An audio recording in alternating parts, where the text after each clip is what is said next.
Hello and welcome for the love of food.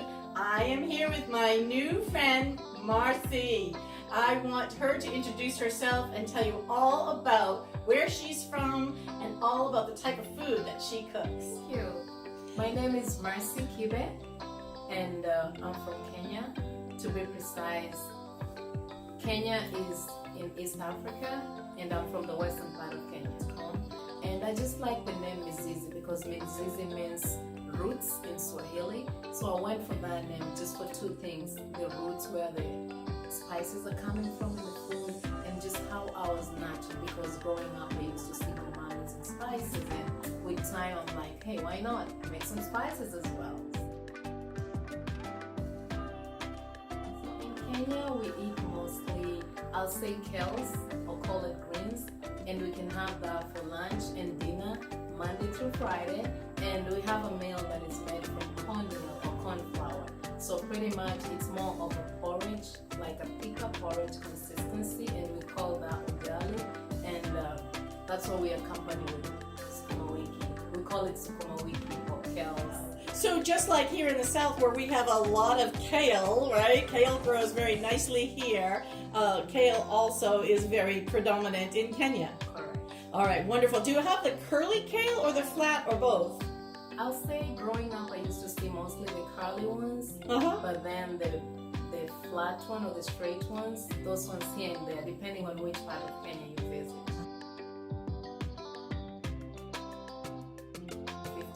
15? I came to North Carolina 15 years ago, so. Yeah. Oh, and did you come right to North Carolina? No, I lived in Massachusetts before for about 9 or 10 years, then we moved down here. So I came here for school and I went to Salem State College. I did my 4-year degree, and after that I did a few certificate classes, and that's about it. I'll say after I got my kids, I think I got more interest in cooking because, of course, growing up we were nurtured to be cooking.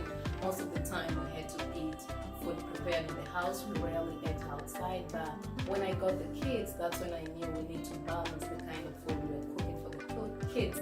And with time, from the kid level to now, I'll say their age right now, 8 and 9, we have to cook different kind of foods, and I realized I need to change how I cook and make it balanced. So that's what inspired me to try cooking using different spices, different flavors, just to make them happy, because they only order out once a week. That's on Friday. So from Monday to Thursday we need to be really creative.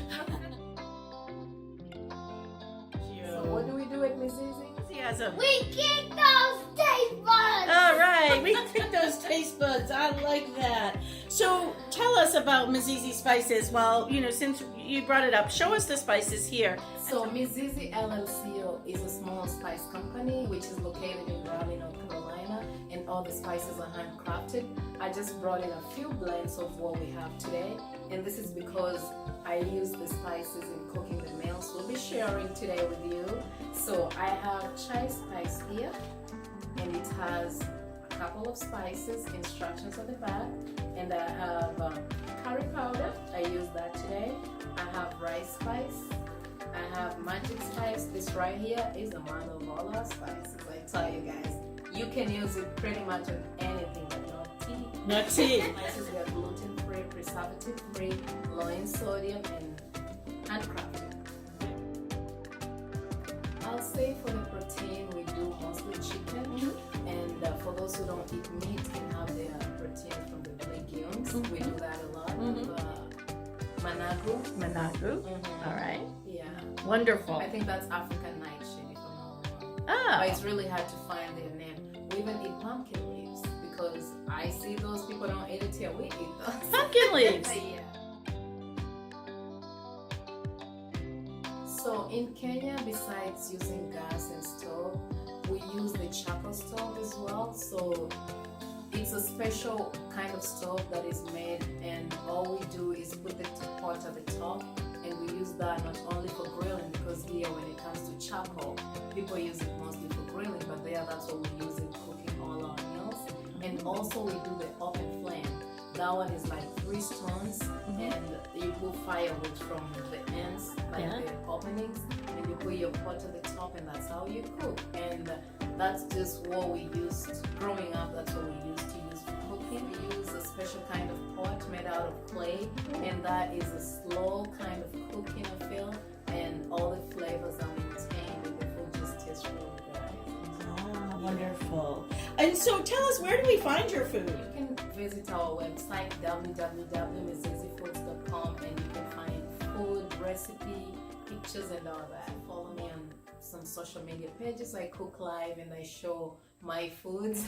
She is a fun person to watch on live, y'all. Let me tell you, I've been watching her over the past few weeks, and once I turn on her live video, I can't turn it off. I gotta watch the whole thing. Thank you. Yeah, so I show that as well. And until recently, we just started doing Zoom cooking as well, so I can always cook with somebody one-on-one or maybe a group. So and in the future, we are planning to see if we can have a commercial facility where we can cook together with people or just prepare people's food and sell them. It just depends with what we want at that moment. Wonderful. Before we leave, you're sitting behind all this amazing African art. I'm just going to pan up so that everybody can kind of see what I'm talking about.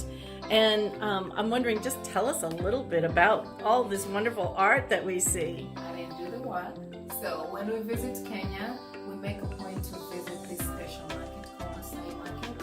And Maasai is a tribe. It's a tribe of people who live in northern part of Kenya. They're Nilotic.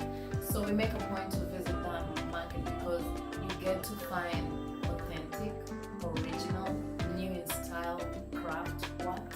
So when we went there, that's where we got all this. And like these animals, I personally met the person who crafted them, and he sold them to me. So it's more like a promoting business, small business person.